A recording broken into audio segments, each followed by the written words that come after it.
శ్రీ శ్రవణి ఛానల్‌కి చిన్నారులందరికీ, శ్రోతలందరికీ కూడాను మరొక్కసారి స్వాగతం. ఈరోజు మనం చెప్పుకోబోయే మహర్షి పేరు రైభ్య మహర్షి. రైభ్యుడు చిన్నతనం నుంచే వేదాధ్యయనం ప్రారంభించాడు. అతనికి గురుభక్తి చాలా ఎక్కువ. గురువు గారి కంటే ముందుగా నిద్రలేచి ఆయన పడుకునే వరకు ఆయనకు కావాల్సినవన్నీ చేస్తూ ఉండేవాడు. గురువుగారు కూడా గురుభక్తికి సంతోషించి అన్ని వేద శాస్త్రాలు అతనికి బాగా వచ్చేట్టుగా నేర్పించాడు.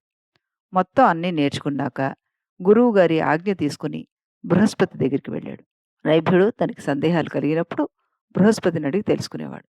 ఓసారి వసుమహారాజుని బృహస్పతి దగ్గరికి తీసుకువెళ్ళి, దేవా, మోక్షం కర్మలు చేయడం వల్ల వస్తుందా?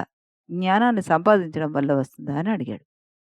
మునీంద్ర, తామరాకు మీద నీరు ఎలా అయితే అంటుకోదో అట్లాగే చేసిన కర్మలను పరమేశ్వరార్పణం చేస్తూ ఉంటే మనల్ని ఏ కర్మ అంటదు.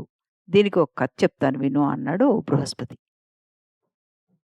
పూర్వం సంయమనుడు అనే మహారాజు భగీరథీ తీరంలో తిరుగుతుండగా ఒక బోయవాడు లేళ్ల గుంపు కొట్టబోతే సంయముడు ఆపి, పాపం అవేం చేశాయి, వాటిని చంపకు అన్నాడు.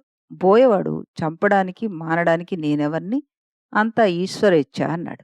సంయముడు, ఎందుకు అలా మాట్లాడుతున్నావు అన్నాడు. బోయవాడు వీపు మీదున్న ఇనుప వల కింద పడేసి దానిలోంచి అగ్నిని పుట్టించమన్నాడు. అతడి వల్ల కాలేదు. బోయవాడు మంటలు పుట్టించి ఆర్పేసి ఇలా అన్నాడు. ఈ మంటలు ఎలా అయితే వెలిగి ఆరిపోతున్నాయో అలాగే భగవంతుడు ప్రకృతి స్థితుడైనప్పుడు జీవులు నశించి వికృతుడై మళ్ళీ పుట్టిస్తూ ఉంటాడు.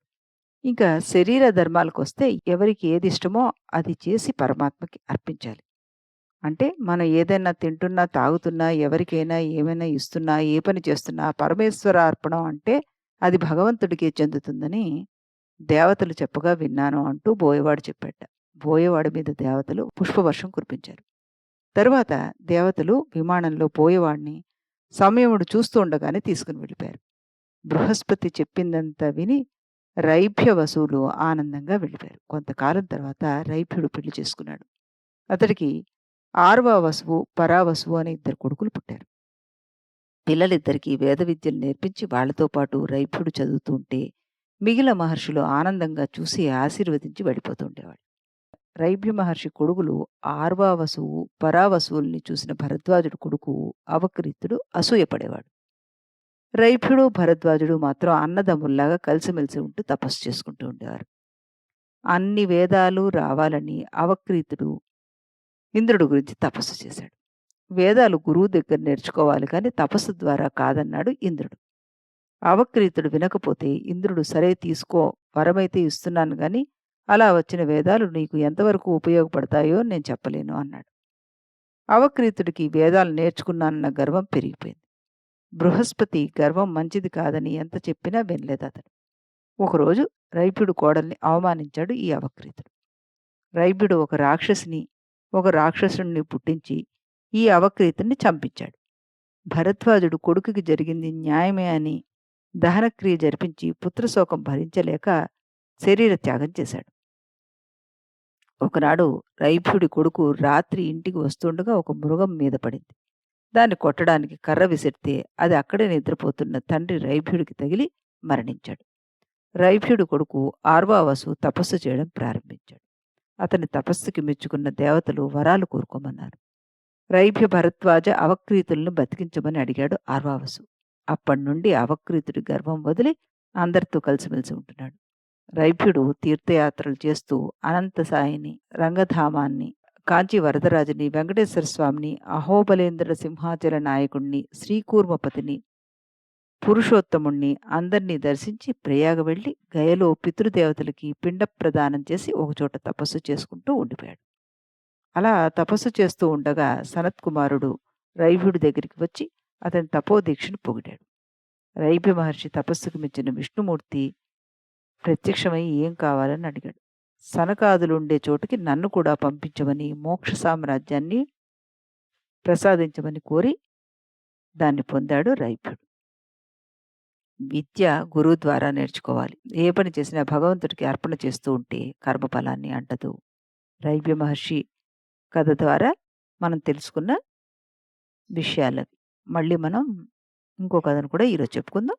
అది లోమశ మహర్షి గురించి చెప్పుకుందాం. అరణ్యక మహర్షి ఎప్పుడూ అరణ్యంలో ఉంటుండడం వల్ల అరణ్యం తప్ప ఆయనకి ఏమీ తెలీదనమాట. కానీ తత్వజ్ఞానం గురించి తెలుసుకోవాలనే కోరిక అదే పనిగా అతనికి తొలుస్తుండేది లోపల.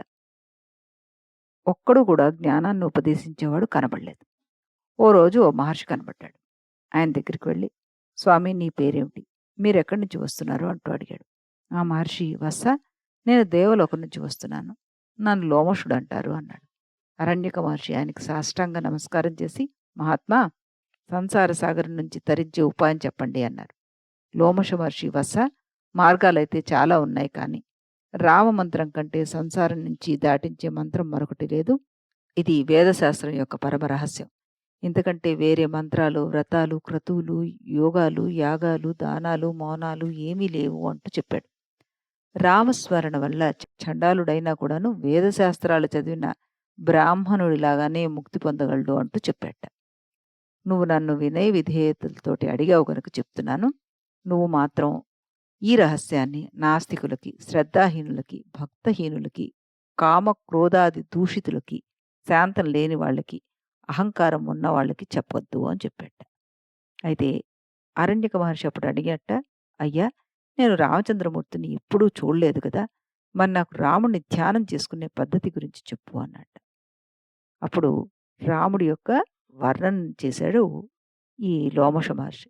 ఎలా ఉంటాడు ఆయన అంటేట, అయోధ్యలో చిత్రమండపంలో ఉన్న కల్పవృక్షం కింద ఉన్న నవరత్నాలు పొదిగిన బంగారు సింహాసనం మీద కూర్చుని, పూర్ణిమ నాటి చంద్రుడిలా ఉండే మొహంతోటి, నీలిరంగులో ఉండే శరీరంతోటి, మణులు పొదిగిన కిరీటంతోటి, నల్లటి జుట్టుతోటి, మకర కుండలాలతోటి, వైడూర్యమణుల్లాంటి పలువరుసతోటి, పువ్వుల్లా ఉండే నాలుకతోటి, శంఖంలాంటి మెడతోటి, ఎత్తైన భుజాలతోటి, శుభలక్షణాలు కలిగిన ముక్కుతో, రకరకాలైన ఆభరణాలతోటి, ఆజానుబాహువులైన చేతులతోటి, లక్ష్మీ నివాస విశాలమైన వక్షస్థలంతోటి, గంభీరమైన నాభి, మృదువైన పాదాలు కలిగి దేదీప్యమానంగా వెలిగే శ్రీరామచంద్రుణ్ణి మనసారా ధ్యానించి, చేతులారా పూజించి, నోరారా భజించి చాలా సులభంగా మోక్షాన్ని పొందవచ్చు. ఇంతకంటే సులభమైన మార్గం ఏమీ లేదు అంటూ చెప్పాట. ఆ తర్వాత ఈయన పట్టుబట్టగా మొత్తం శ్రీరామ కథని ఆయనకి తెలియజేశాడు. త్రేతాయుగంలో సూర్యకులంలో విష్ణుమూర్తి 4 రకాల ఆకృతులతో పుట్టాడయ్యా. లక్ష్మణుడితో కలిసి కౌశికుడి యజ్ఞాన్ని పాడు చేస్తున్న మారి సుబాహుల్ని చంపి అహల్యకి శాప విమోచనాన్ని కలగజేసి మిథిలకి వెళ్ళి శివధనస్సు విరిచి సీతను పెళ్లి చేసుకున్నాడు. అప్పటికి రాముడికి 15వ సంవత్సరం. అరణ్యవాసానికి వెళ్ళి 12 సంవత్సరాలు చిత్రకూట పర్వతం మీద ఉండి తర్వాత పంచవటికి వెళ్ళాడు. అక్కడే రావణుడు సీతను ఎత్తుకుపోయాడు. మార్గశిర శుద్ధ ఏకాదశి నాడు రాత్రి హనుమంతుడు సీతను చూశాడు. ద్వాదశి నాడు సీతను పలకరించి, త్రయోదశి నాడు లంకను కాల్చి, పౌర్ణిమ నాడు తిరిగి వెళ్ళి 7వ రోజుకి రాముణ్ణి కలిశాడు. శ్రీరాముడు ఉత్తర పాల్గుణి నక్షత్రం అష్టమి నాడు బయలుదేరి 7 రోజులకి సముద్రం తీరం చేరుకున్నాడు. దశమి నాడు సేతువు మొదలుపెట్టి త్రయోదశికి పూర్తి చేసి సైన్యాన్ని దాటించి శుక్ల ద్వాదశి నుంచి కృష్ణ చతుర్థి వరకు యుద్ధం చేసి రావణుణ్ణి చంపాడు. మొత్తం 72 రోజులు పట్టింది యుద్ధానికి. 14 సంవత్సరాలు పూర్తి కాగానే రాముడు అయోధ్యకి వచ్చి పట్టాభిషేకం చేయించుకున్నాడు. అప్పటికి ఆయనకి 42 ఏళ్ళు, సీతాదేవికి 33 సంవత్సరాలు. సీత రావణుడి చెరలో 11 నెలలు 14 రోజులు ఉండిపోయిందనమాట. రాముడు అశ్వమేధ యాగం చేసినప్పుడు రథం నీ దగ్గరికి వస్తుంది అని చూసి ఆయన పాదాల దగ్గర మోక్షాన్ని పొందుతామని లోమశ మహర్షి అరణ్యక మహర్షికి చెప్పాడు. మనం ఇంతకు ముందు అరణ్యక మహర్షి గురించి తెలుసుకున్నాం.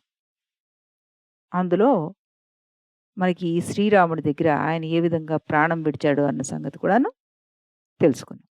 ఈ రకంగా రామనామం చేసుకుంటే చాలు చండాలుడైన వాడు కూడాను మోక్షాన్ని పొందగలడు అంటూ చక్కగా మనకి ఇందులో ఈ లోమశ మహర్షి వివరించి చెప్పారనమాట. మళ్ళీ మనం రేపు మరొక మహర్షి గురించి తెలుసుకోవడానికి ఇదే ఛానల్లో ఇదే సమయానికి కలుద్దాం. అంతవరకు సెలవు.